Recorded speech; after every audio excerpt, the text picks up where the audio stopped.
Let's bring in our man James Ham as he prepares for his big vacation next week. James, I'm going to kind of throw a football thing at you here.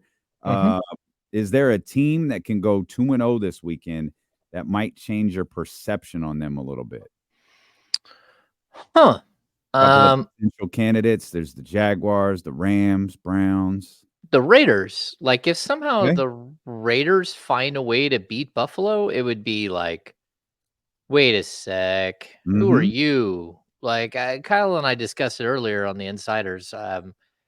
There's just I don't think that there's any way for them to win this game because I just don't think that that's who they are. Like, if they prove me wrong, that's one thing, but, like, you don't look at that team and instantly think, "Oh, that's a high ceiling team," or "That's a team that somehow could surprise us and win 11 games." I think a surprise season from them would be 7-9 or 9-7. That would be a surprise season, and I don't think that that happens, like, on the road in Denver is a shocking win, but going on the road to Buffalo and trying to beat a team that just totally screwed up on Monday Night Football and embarrassed themselves and should have come away with a big win over a big opponent who lost their quarterback. Like I if somehow the Raiders can win that game, what are they, 8.5 point underdogs? That would be Uh, stunning. it might have gone down. It was 10 at one point this week. Oh, Yeah. Yeah, so if somehow they can figure that out. Yeah, 9-7. Okay, you can't go 9-7 anymore, right? So yeah, that it maybe 9-8. That's what they feel like, or an 8-9 team. I don't know if they're even that good. I would just be stunned, and it would force me to change my thinking on who they can be. So James, you weren't impressed at all with what they did in Denver, winning that game. It didn't make you raise your eyebrows at all. I mean, it was a good win, but at the same time, I wasn't of the opinion that Denver was any good coming into that game. I know other people were. I didn't buy the hype with Denver, and I still like if a dude loses his fastball, very rarely does he get it back.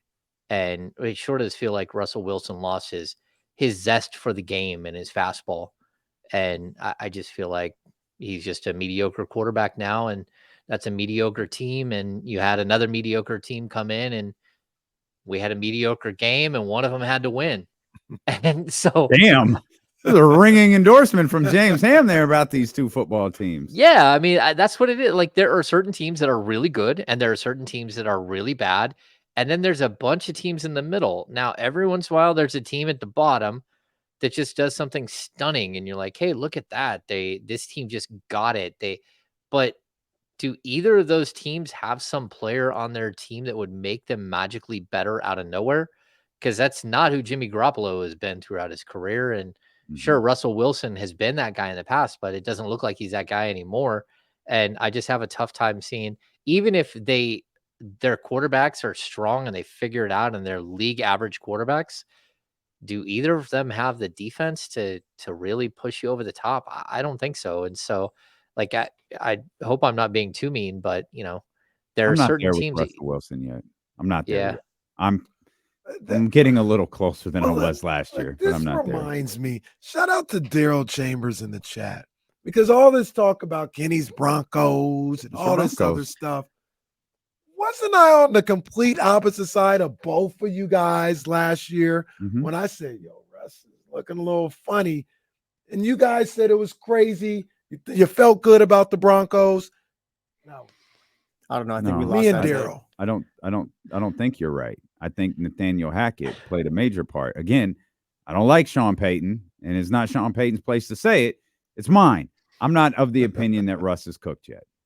Because that's what you said. You said he's cooked. I'm not of the opinion No, Russell Wilson is and cooked what I yet. was saying about Russ was Was I was he's like, cooked. that's not what I said. You left him on the grill too That's long. not what I said. Jazz didn't take over the grill, and you burnt Russell Westbrook. I said, guys gotta you guys gotta calm down with Russ. I don't think he's what everybody thinks he is still. Said that last year. Okay. Still Hey, good. hey, look. Still solid I, quarterback. yeah, but when a player loses that certain something, whatever it is that makes a quarterback great, you know, you can see it. And it's not just quarterbacks. Like I made the point earlier, like the only player I've ever seen lose their fastball and get their fastball back was Roger Clemens. Like the guy was Wow. shot, he was done at 200 and something wins. He had won a couple of sides as a young player, and then we know why he got it back. Like, and Russ isn't gonna be out there, testing out the cream Talking to to see if he Victor get Conti. himself talking it, yeah, like trying out the clear and the cream and seeing if he can get back on to the player he was before. I think football's a little different, but like it just feels like the love of the game, the like focus of the game, what it takes to be great, that kind of stuff. He just kind of it sizzled and he just like, all right, or fizzled, sorry. And he's like, I just don't have it. So, and he's not going to say that. He makes too much money to say that because you don't say that when you make as much money as he does and you don't walk away from all the money. But he just doesn't feel like he's an elite quarterback. He doesn't feel like he's a top 20 quarterback in the NFL at this point. And he certainly doesn't feel like he's a better quarterback than the 32nd overall best quarterback in the league, Brock Purdy. No, that's just craziness. I remember, is that guy still have him ranked that low? No, he moved him to number 29, which has nothing to do with the fact that he had Aaron Rodgers up there, who will not play again this season, or that he had number 12 was Tom Brady, who is retired, or number 13 is Kyler Murray, who may not play at all. We have no idea. So he moved up 3 spots, but I'm going to put like an asterisk by the 3 spots that he moved up because quarterback rating and wins don't matter. They don't matter. That guy, Stupid he's definitely lists. odd. Like, say Brock Purdy's 29th best quarterback in the game. That's what they be doing. That's crazy. They just be saying stuff. That's crazy. Yeah. How do you feel about Rams 49ers this week before we get to Jordan Ford and the Kings, which was a really weird sentence to say out loud? Yeah, that was a It's strange, Jordan Ford's Kings. slightly disjointed. That I almost felt like that was a John Dickinson 2-part question. Oh, not quite, but it's a variation on the 2-part question. Variation, yeah. Shout out JD. Yeah, so look, I really like what the 49ers are doing, and I would be shocked if the Rams showed up and did what they did to Seattle last week, and they were that team again. And like, I don't think Seattle was good. I think they laid an egg in their opener. Again, you've got what is it, Puka, who is he's questionable. I don't know, and he had 15 targets in his first game in the NFL for like 10 or 11 catches, like really impressive stuff. But like the Niners defense is just different. And they're going to put all kinds of pressure on Matthew Stafford. He's not going to have the time to make all of these just easy short passes. I would be very surprised if it wasn't a similar score to what we saw in week 1. And I look at the Rams and I think that that's a team that's probably going to win like 4 or 5 games this season. And maybe I'm off because their coach wants to win and doesn't want to play for number 1 overall pick, but that team would be better off playing for number 1 overall pick. Caleb Williams stays home.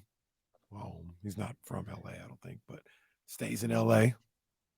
Here's a question for you guys. That was your take on the Rams? Yeah, that's what he said. Who, me? Yeah. You think the Rams are good? You think the Rams are good? They're that. Oh no, I think that. Like no, that's, I think that's the Cardinals. No, I think the Cardinals are horrible. Like I think they're the worst of the worst. The Rams playing for the first. I don't see that at all. Oh, I don't know. I don't think that. I mean, they're playing with a bunch Man, of you young talk players. about a one-man wolf pack. My God, I'm alone on the Rams right now. All right. I'm gonna shut the hell up. That's what I'm gonna do. Just like I do with my Tiffany Haddish take. I'm gonna shut the hell up because clearly I'm alone on definitely this not a one. one-man wolf pack with Tiffany. Okay, here's my question for Man. you. Hey, if somehow the Rams rattle off like 3 losses in a row, are we going to hear the same banter about Kirk Cousins for Matthew Stafford? Are we going to the Jets going to sweep in and try to pry Matthew Stafford out of Los Angeles? I don't know. I don't know. It could. I mean, do the Rams even have a draft pick next year? No, but that would be well. I'm not trying to be funny. I don't know. They do. I think they do. The NFL probably just gave them Yeah, one. just here, guys. Here, studios are right next to the stadium. Here, take a draft pick. Yeah. But that would be something the Rams would have to consider because they don't have a lot of draft picks. Yeah, there's probably the scenario James presented there. That's probably the moment where you got to go. It's over. This thing that we built that we knew was very short term is over. We got the one. That's all we're gonna get. We've got to figure out a way to start to restructure our roster. And Sean McVay has to figure out a way to get the Amazon deal back. So those things will all be, maybe Kirk Herbstreit will be traded for Sean McVay. We'll see Herbie on the sidelines calling plays at the end of the season. Who knows? But in the scenario you presented, I could see that. I don't think that's a week 5-6 scenario. I don't know when the trade deadline is. I think it's normally. I feel like it's October, end of but October. Yeah, that feels I early, Jimmy got but traded on like Halloween or something like okay. that. If only there was a way we could find out. Home versus the Niners, quote unquote. Home versus the Niners. Home versus the Niners. At Bengals.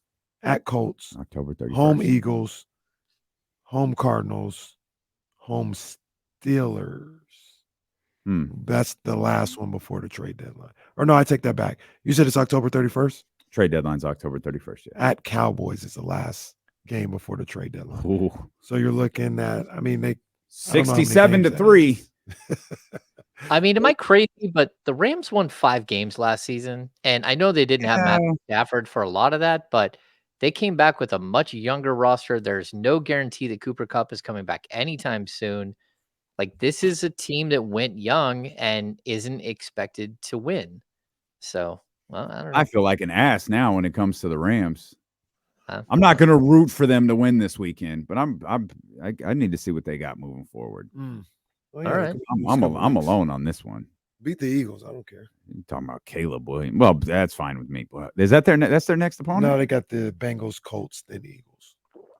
Ooh. So they could be 2-2 after 4 games going into the Eagles game. Bengals could be. Well, never mind. See, I had them beating the Colts. Look at you having beaten the Bengals. The Bengals are to me what Russell Wilson is to you. Let's talk Jordan Ford here. Went from a training camp signing to a 2-way designation. That kind of we kind of felt like that was his destination, right? That 2-way contract. That's maybe it's a surprise, the timing of it, but that's not a surprise that he got that, is it? No, I don't think so. Like, this is something that makes too much sense, right? So I feel like it doesn't always work out this way. Like, you're looking at somebody's roster and you're like, man, if they could do this and this and this, or this is what I would do in this scenario. It feels like everything they do is so logical. And I love it. I do. Like, Jordan Ford on a 2-way contract leaves you your 15th roster spot open to go and do whatever you want. So you can bring in more players at camp and pare down to 14. You could have somebody make the team out of camp and give you 15. You can hold on to that roster spot and see if someone wants to give you a second round or 2 second-round picks to take on a little bit of salary so they can get off some salary. Like, it leaves you a bunch of like ways that you can manipulate the cap.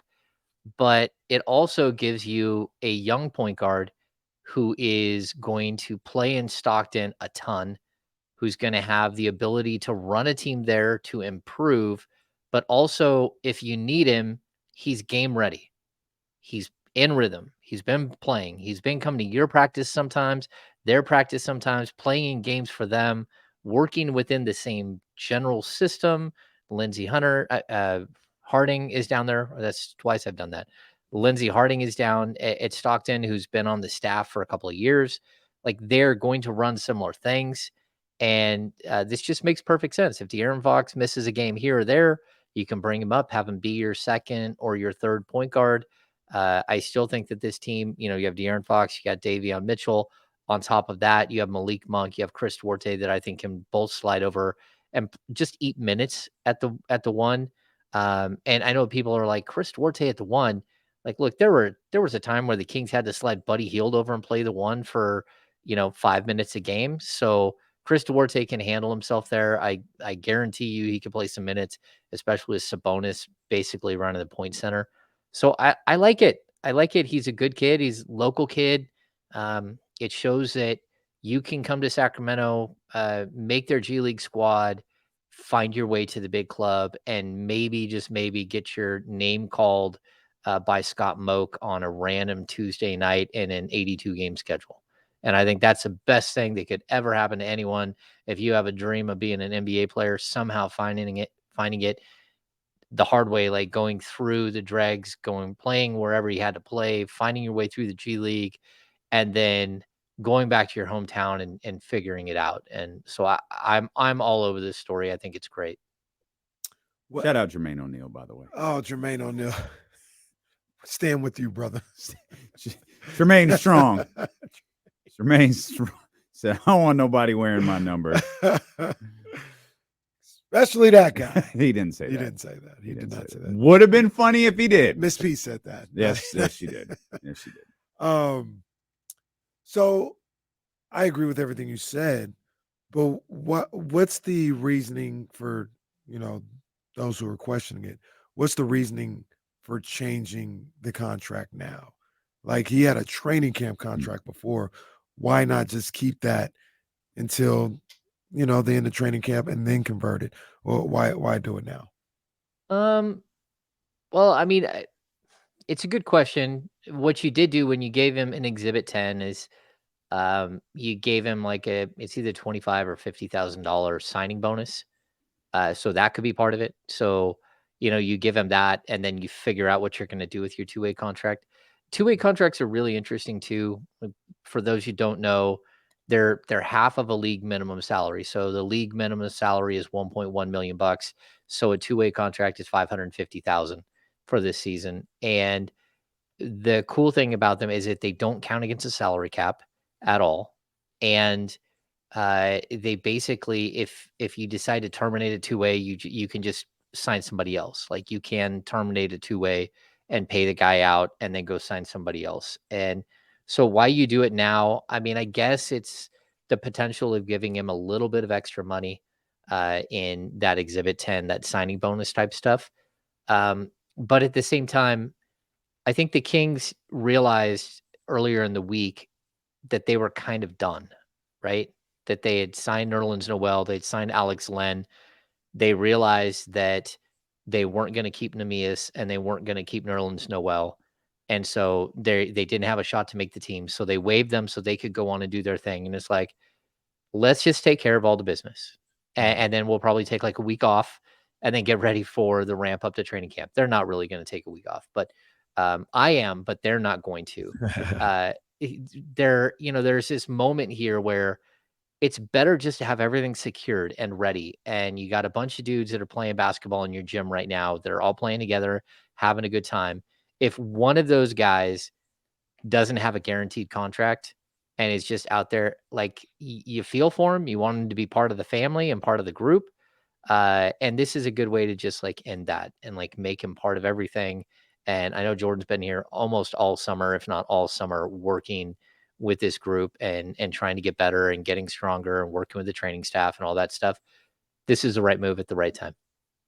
What do you think the value of that is? You just mentioned these workouts that these guys have been doing together for, it feels like the entire off season. It feels like these guys really haven't taken much time off at all. What's the value of that in the long run, do you think, for this group and really for the culture of this team? Yeah, I think that's what it is right there. It's culture, right? So this group, whether it's small portions of them or the whole group getting together for, I assume that they've done the whole like build up where a bunch of them got together. Like, I think someone said Santa Monica near Domas's Southern California home, or in Napa. They've done that last year. They might have done that again this year where they all get together.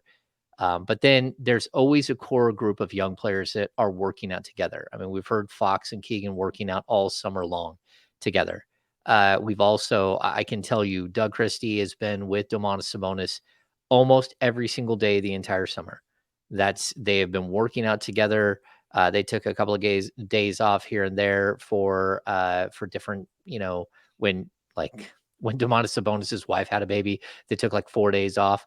But outside of that, they've been together. They've been working on their game the whole time. Chris Duarte has been part of that. We saw the Rico runs where you had, Davion and Harrison Barnes, and the one other player was there. Kevin Huerter. Yeah, this is all spectacular because what you're doing is, whether it's like big groups or little groups, you're just building chemistry in different ways. And, when we look at, start to look at breakdowns of minutes and stuff like that, I think looking at 2-man groups and 3-man groups and 5-man groups as a total, like all of these things are good. But the key is that like every group of 2 needs to be able to play together. Every group of 3 needs to be able to play together. So the more time they are together, the more time they spend working on the same things, the more time that they look across the aisle and go, man, that dude is working just as hard as I am to get better. Those are all good things because, I mean, the Giannis situation where I don't know if people are missing this, but Giannis isn't as much saying he doesn't want to play for the Bucks anymore as he's just literally like taking a machete to his teammates and saying, somebody ain't working hard like I'm working hard. And in this situation, like the Kings are working together. A lot of them are working together. They're going out to dinner together. Keegan Murray is changing diapers and watching children. And like, this is the life that they're building together. And that chemistry, when things go bad, it matters. It matters because I've seen it where in Sacramento, when things go bad, guys don't have good relationships off the court, and then it goes really bad. If you at least have that bond where it's like, hey, we're still buddies. We'll figure it out. That's a big thing, and I think this team's doing a good job of it. Am I the only person who read between the lines? Well, what you see? Giannis is talking about his teammates ain't working hard enough, and then James just happens to mention how hard the Sacramento Kings have been working this offseason. That's not an issue here in Sacramento, Giannis. It's not an issue here. Order your Giannis Antetokounmpo of Sacramento Kings jersey now. They're going to sell out quick. I will. You liar. No, I'm getting it. Giannis. Okay, yeah, you will. You'll get that. I'm getting 3. Yeah. Put it in your cart with your Jason Jones, JaVale McGee jersey. Just put it in the cart with it. Yeah. We should all have JaVale McGee jerseys. Yeah. So you said they got the one roster spot left. What do you think they do with it? I think they sit on it. Like, again, that doesn't mean that they don't bring in like 3 or 4 guys between now and, October 2nd and sign some low-level guys to give them an opportunity, maybe give them a little boost in cash so they stick around and not only go to camp but also end up in Stockton, that kind of thing. But I think it would be more like Exhibit 10 guys. So you're not. I don't think you're going to see $150,000, $200,000 guaranteed money for somebody who may or may not make the team. But I also think that walking into the season, there's a tremendous amount of value in having one open roster spot, and that's something that I think they'll do, especially now that they've eaten up all 3 of their 2-way contracts for trade purposes. Yeah, for trade purposes. Yeah. The value of it is not just. I mean, again, the Kings got, I think it was 2 second-round picks in Kessler Edwards from Brooklyn to dump his salary because they were over the luxury tax. That's something that's real, that happens. And because he's a league minimum salary, you can trade him without sending anything back. If he makes a little over league minimum, you can't do that. You have to use trade exceptions and stuff like that. But that's kind of where the Kings are at, where like they could use a few more assets here and there. Why not? Like, is there someone at the 14th, 15th man on this roster that's going to change everything? Because I can tell you right now, if I'm looking at the roster, Colby Jones is probably number 14, and there's a good chance he's going to spend most of the season in Stockton because there's just no spot for him at the 2 or the 3. You put him down there, maybe he starts playing the 1, and you bring him up and try to develop some skills there. But then the number 13 guy is probably Kessler Edwards, and then we get to number 12, and then you start talking about your tall guys, like who's going to be number 12 man on the roster. Like, this roster is jam-packed with talent, and like it's going to be tough to make it. And there's no reason to just throw money at somebody just because, unless you believe that they can break into your rotation or you believe that they are a tremendous young talent that somehow got overlooked by everybody in the draft process and the free agent process, and they just happen to be available today, which I don't know that I could like pinpoint who that might be in the league. Can you clarify something for me, Kata, Noel? I don't remember the exact numbers. Maybe 200,000, 300,000, respectively, for each one of those guys. They got that right. Like they're getting that money. Oh Okay. yeah. Yeah, they And walk didn't away. even have to try out. Just Kata, yeah, it's usually a training camp deal. No, Yeah, they yeah. didn't even make it to training camp, but they Yeah. still. But they Yeah, get the money. Kata had guaranteed 250,000, and Nerlens Noel had guaranteed 300,000 for camp, and it's their money now. They walk Good away for with them. that. Yeah. Hey, Well, that mommy, and sign me. You can cut me. It ain't gonna hurt my feelings. I got no ego. Right. yeah. Let me get in on this action. I'll tell you this though, with Kata in particular, because Nerlens Noel, like, not to be disrespectful, but Nerlens Noel has never been part of the Kings. I don't know Nerlens. He's not part of the like. As soon as they signed JaVale McGee, I knew Nerlens Noel wouldn't be part of this team. JaVale's just a much better version who stays healthy. But with Kata specifically, I like what this does for Kata because I know he was really, really on the fence and wanted he didn't want to take a two-way. He wanted a full contract for the NBA level and all that comes with that. Now he's getting cut pretty late in the game. There might not be like a bunch of situations that are out there or a roster spot. There might be one in Portland. There might be one, just throw out that team that could have an open roster spot that he could compete for. But there probably are a couple of two-way contracts, especially with the league bumping up to 3 two-ways this year. And there's a big difference between making 550,000 on a two-way and making $250,000 extra and then that 550. And so this probably gets him is like the happy medium. It's if he were to sign a two-way with someone, it would put him smack dab in the middle between a standard contract and a two-way contract. So it is a step up. And then you'd hope that he just find this situation that's much better for him, that he would play more games at the big level and then maybe earn a spot onto the roster. We'll come back. We'll talk more with the insider on the insiders, our 1320 Kings insider and creator of the Kings Beat, our man James Ham here. When we wrap up the week next here, D'Lo and KC on Sacramento Sports Leader, ESPN 1320. Sorry. Oh, okay. Oh, man. So what's the itinerary tomorrow, Ham? Or is it tonight? No, I leave. I have a flight to Seattle at 10 a.m. tomorrow. I think it gets in at, I don't know, 12? That's not a long flight. Maybe a little earlier than that, like 11:45. And then we go straight to the cruise ship and board. Very nice. Yeah. And then I don't know what time the ship leaves, but we leave this afternoon. There's like a 2.5 hour window that your flight has to be before that 2.5 hour window. Mm-hmm. So we'll go load in a cab or an Uber and just head straight over. Terrific. I've never done this. I have no idea. Like I've never done cruises at all. Cruise? No. Used to do a 3-day cruise as part of a KSFM promotion to Ensenada, Mexico. Oh, that's cool. Yeah. Oh, yeah. I mean, no, I don't want to say I hated it. It was fine.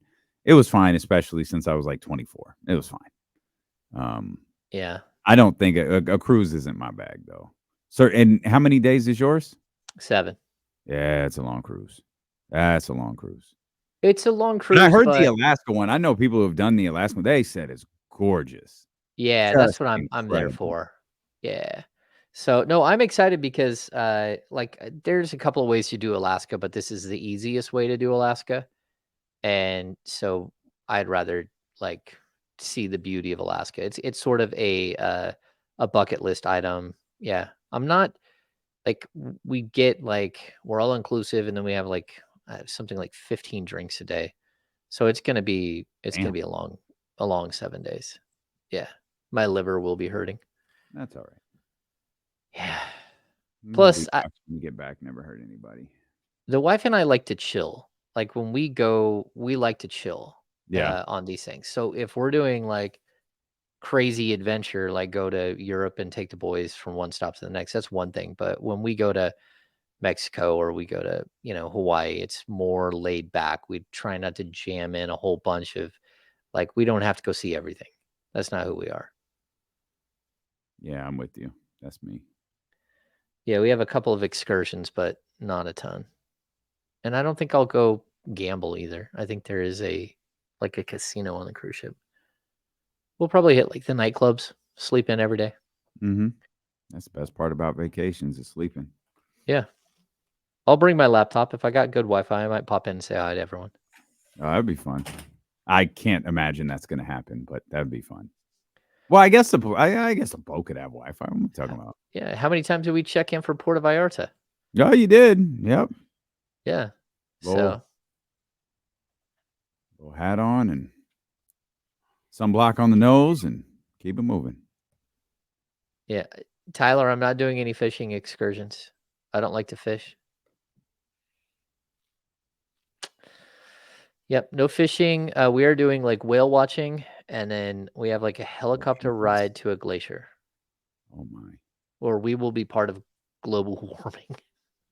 That's a lot. We get to go stand on a glacier, I guess. I don't know. Oh my God. Did you guys see the Low-key video? sounds terrifying. The lady who missed her cruise ship. No. Yeah, it's just like she was like 5 minutes late. And Oh no. cruise ship took off. I don't think it was 5 minutes. I think it was like a half hour. Oh. Oh.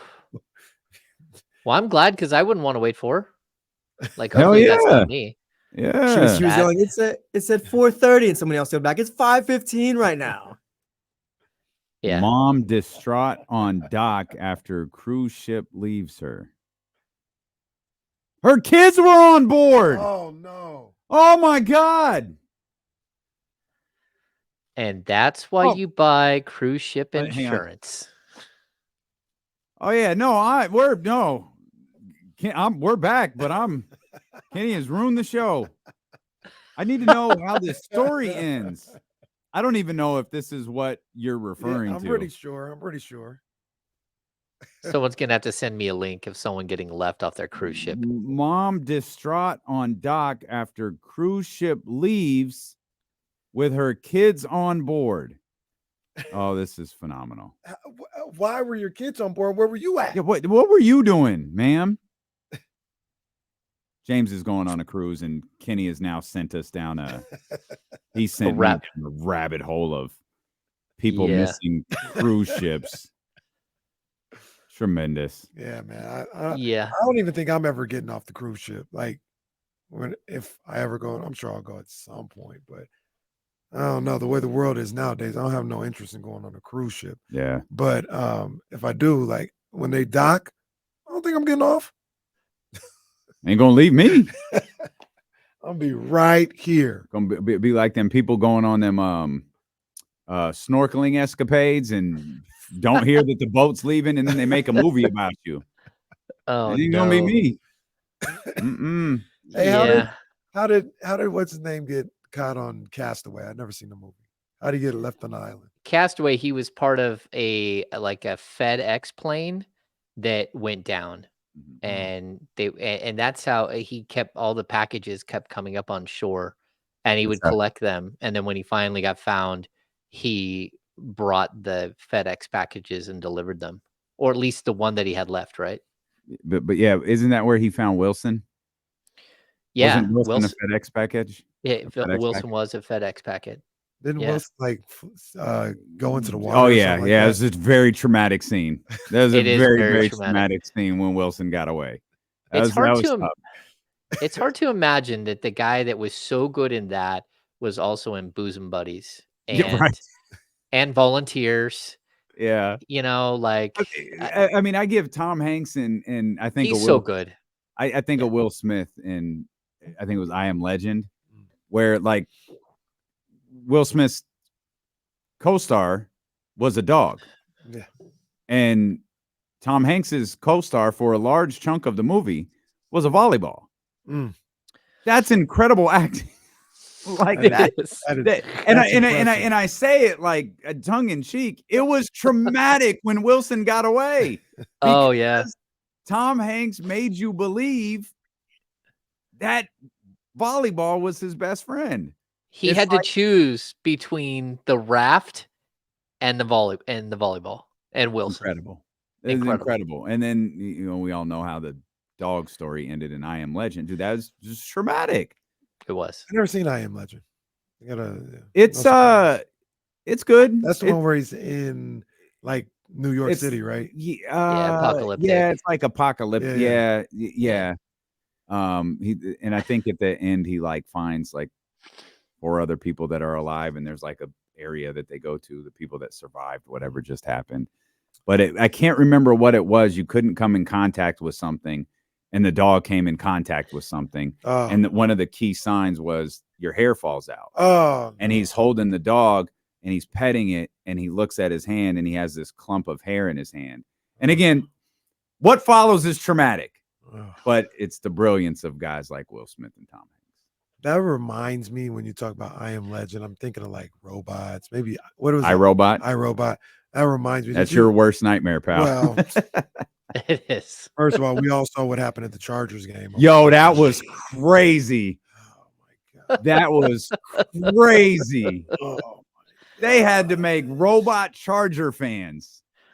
We have fully lost ourselves in like the strangest tangent of all time. Oh, did you see those Charger robots? I didn't see the Charger fan You've robots. got to look this Nah, up. that It's was too crazy. much. The next thing you know, they're going to be in a fight, oh my like regular football fans. Like they're going to be throwing haymakers. That would at only each other. happen if they're Raider robots. Come on. They're gonna be fighting humans. We're gonna lose. Oh, they were going to lose big time. Did you see who's the security at Falcons games? No. Robot dogs. Bro, Oh. I'm telling you, I saw that stupid little show, and that's exactly how they looked. The robot dogs were just like dead eye, just shooting pistols into people. The robot at the Golden One Center bothers me. The little R2D2 joint, or no, what is it? Yeah, that's R2D2, right? The little Something like that. yeah. R2D2 is from Star Wars. Yeah. The Yeah, but robot that's there. the little thing. Yeah. Pause.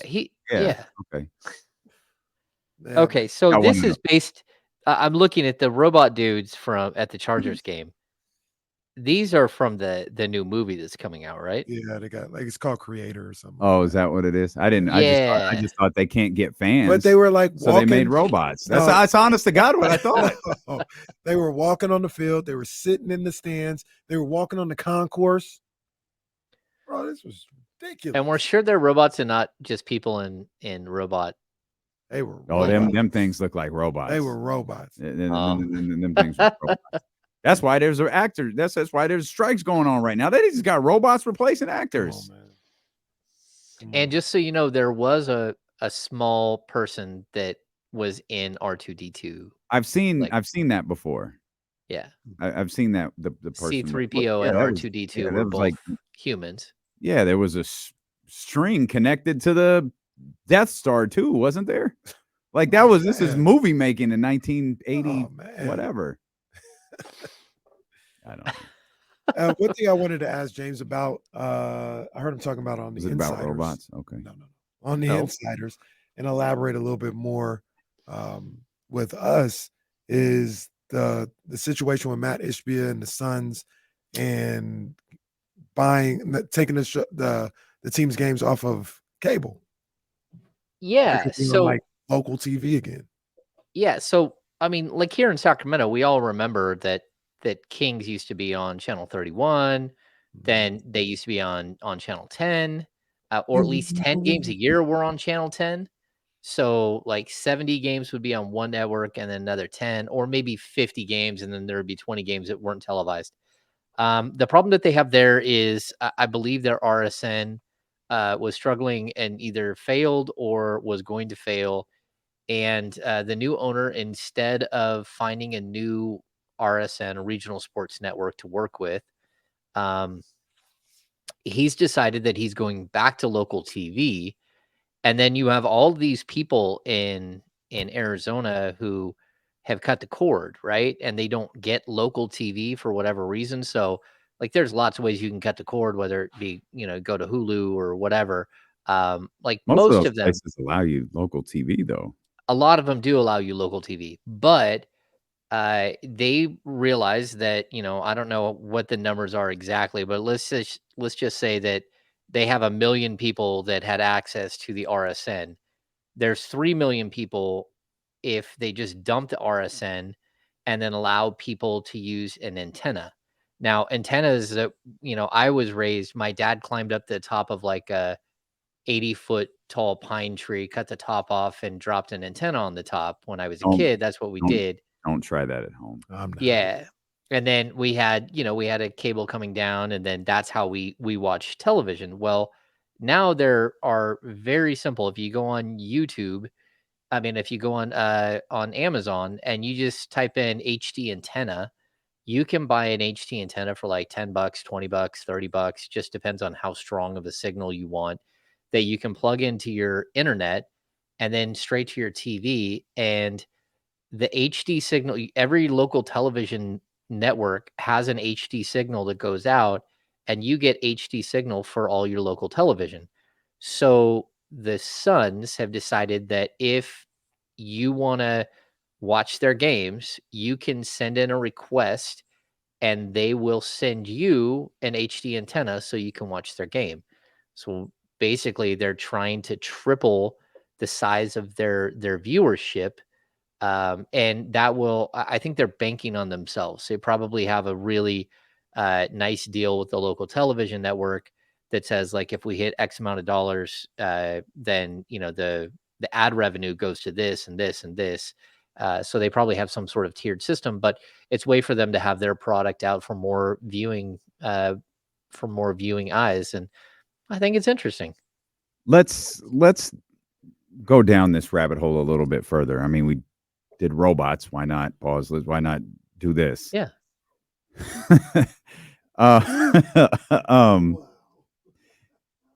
What's so I'm the downside, like the initial out the gate downside would be you're not getting, like, NBC Sports California. They pay for the rights to air the Sacramento Kings. If you're Yes. the Kings, you're walking away from that. And Yeah. and I'm just using the Kings as an example. Obviously, we're watching what's happening with different regional sports networks across the country, and it's not like outrageous to think that this could eventually happen to NBC Sports. It seems less likely because it's NBC, but still, when you look at the way these things shake out, you're walking away from upfront money, guaranteed rights, like you are absolutely making this amount of money no matter what, and betting on. You talk about betting on, a certain number of people watching. You're betting on a very talented sales team who can go out there and sell ads for you. And rather than it being sold, as you said, we'll use the Suns numbers, 1 million people or 1 million prospective people. Now it's being sold to possibly 3 million people. Yeah. That's So, interesting. well, I'll tell you this too. Like you say, because it's NBC. Well, like I literally work for ESPN 1320 because NBC decided they no longer wanted to pay to cover the Sacramento Kings. So they already took step 1 and probably step 2 and 5 and 7. Like where that ends up, I don't know. And then when you factor in that the A's are leaving and who knows when, and that the Raiders left and you lost you lost your pre and post game show from the Raiders. So when I started there, NBC had 1,500 pre and post game shows a year. A Wow. year. So between Giants, A's, Sharks, 49ers, Raiders, Kings, Warriors, 7 teams. Like 2 of those teams are going to be gone. One of those teams, well, and 2 of those teams, they don't hardly cover it all anymore in the A's and the Sharks, and then the Kings. They added the Kings to the list. So the only team that they really cover anymore are the Warriors, the 49ers, and the Giants. And you don't have television rights to the 49ers because the NFL controls that. So you're paring down what sort of catalog of television they have to sell. So the old Kings contract used to be 11 or 12 million bucks, right? With the basic with Comcast or before that with again News 10 and other stations. when the Kings were sold and they started getting ready to move into the new arena, uh, NBC came in and, well, Comcast at the time, and became and then was purchased. Well, they just rebranded, to be honest. They're the same people. Uh, they offered something between 30 and $35 million a year to the Kings, but they wanted all of the television commercial money. Mm-hmm. And that's what so NBC gave up a bunch more money, but at the same time, they got free run of all the commercial space. Got you. And so the Kings gave up all of that inventory of commercial space. So now the Kings can go back to NBC and say, "Hey, we want to buy like six commercials during a game or whatever." And they say, "Okay, we'll give you X amount of money for that." And like they can figure out ways to buy some of their television space back, but their inventory is gone. It's owned by someone else. So the Kings have things like the digital boards and advertising inside the stadium to sell now. They don't have the extra stuff on television. And then they also have some of their radio rights they have to sell inventory of that as well. This question. I mean, do you think this is like the new wave to go back to regular TV and own pretty much all of it, as opposed to it? I like you were talking about earlier, Ham. I think one of the things that teams will find difficult is how to get pre and post game programming, and where you'll put that if you're not affiliated with an NBC or Fox Sports, who well, that's not even a thing anymore. But like if you're affiliated with one of these regional broadcasting channels. Well, yeah. I mean, I think at some point, like that's going to be the question. How are the Suns going to how are they going to handle that? How are they going to do a pregame show? How are they going to do halftime? And how are they going to do a postgame show? And I mean, that can be something as simple as just hiring crews and then hiring people that will do that and managing it that way. That's totally possible. For years the Kings did everything in house. The Kings were the last team that still did their broadcast in house. Like they're the last, and so Kings like TV. yeah. So, well, no, I mean, like it's this. If you don't have NBC anymore, that's your set. You take over where the set is that NBC set is. You build your own set. You put your own stuff out there. You hire your own talent, and you do your own pre and post game shows from there. And that's what the Suns are going to have to do. And maybe it's the same people. That's totally possible that they just bring the same people over from one area to the next. With the Kings, who knows, like what that would look like for them. But if they were to ever do that, that's what you'd look at. I mean, it gets a little more complicated, but it's just going back 10 years in time and rebooting something that used to be. Yeah, it's probably further than that. I mean, I've wondered for a long time, and I have to check myself sometimes about why teams, and I actually thought the Kings might be one of the first to try this to similar. I think the Clippers do it. The app stuff and Yeah, they're heavy on the app. running everything through your own setup, right? And you control everything from ads to pop-ups to billboards to all of those sorts of different things. And then again, like I said, I have to check myself sometimes and realize not everybody has internet that's capable of withstanding stuff like that. And when you talk about limiting your audience, we take that stuff for granted. We're broadcasting on YouTube, Twitch, all of that type of stuff. Sometimes we take that stuff for granted. Like not everyone is and it's not even always an economic thing. Sometimes people just aren't in areas that support internet that allows you to sit down and watch a 3-hour basketball game in 4K or even HD. Yeah, and I think the HD antennas can actually like plug into the wall, and they might not need internet to work.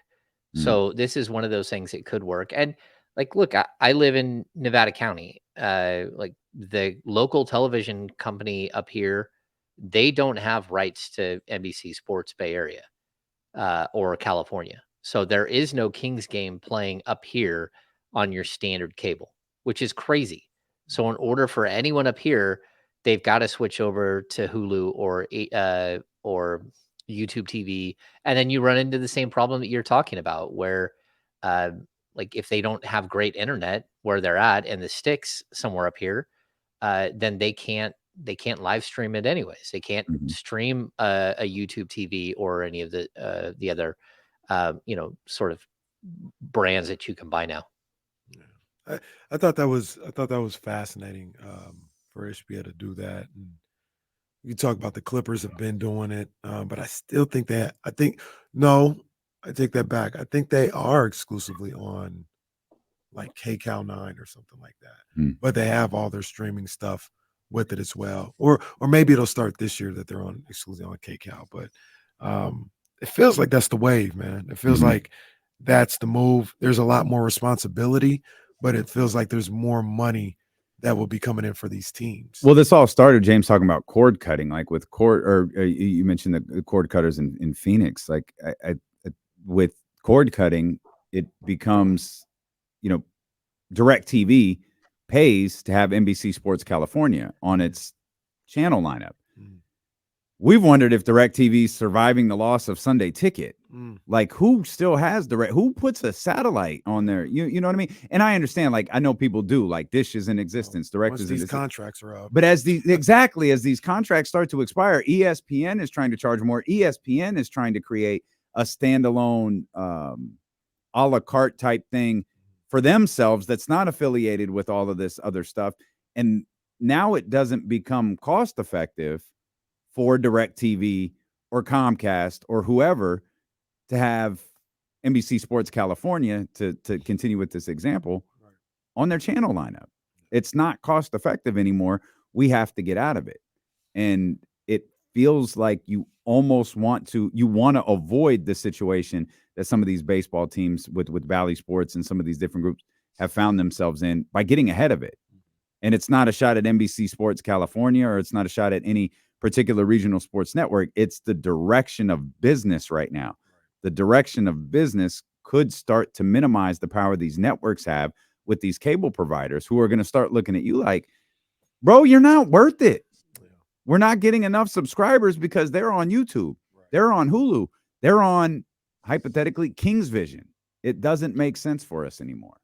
Yeah, I think in a huge market, it would make more sense to do this. So, like in Sacramento, it's not easy. I mean, you're talking about somebody having to go out and sell all of this inventory. Like, you're starting at square one. Like, if you want a GMC commercial or a Toyota commercial, like, all of those things will have to be negotiated, and you're going to have to, like, we're talking tens of millions of dollars worth of ad revenue that you're going to have to go find. Yep. And that's not simple. It's not easy at all. And then the other thing I bring up too is that the RSN concept, I think it's great. The concept is spectacular, where you have a network that just does sports. It's basically like a sports department, but it covers all your local sports and has all of the local broadcasting rights and stuff. But there's an issue that you can't own too many of them. So you can only own a certain amount, or you start reaching monopoly status because you have so many different sports within an RSN.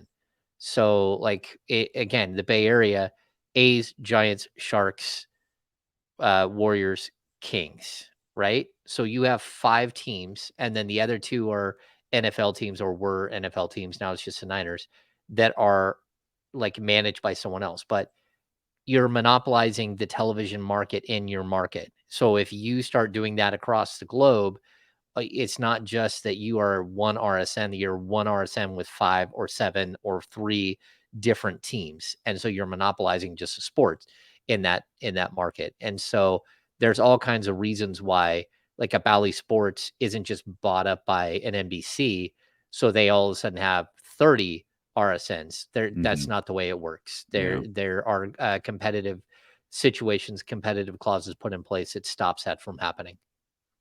Hammer, have a great trip, man. Yeah, man. Enjoy yourself. Thanks, man. I'm excited. It'll be fun.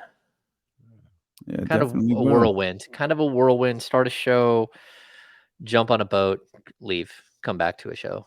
Start. Be a week away from media day. So Yeah. your trip was planned perfectly. We'll hold everything down for you. Have a great time. If you want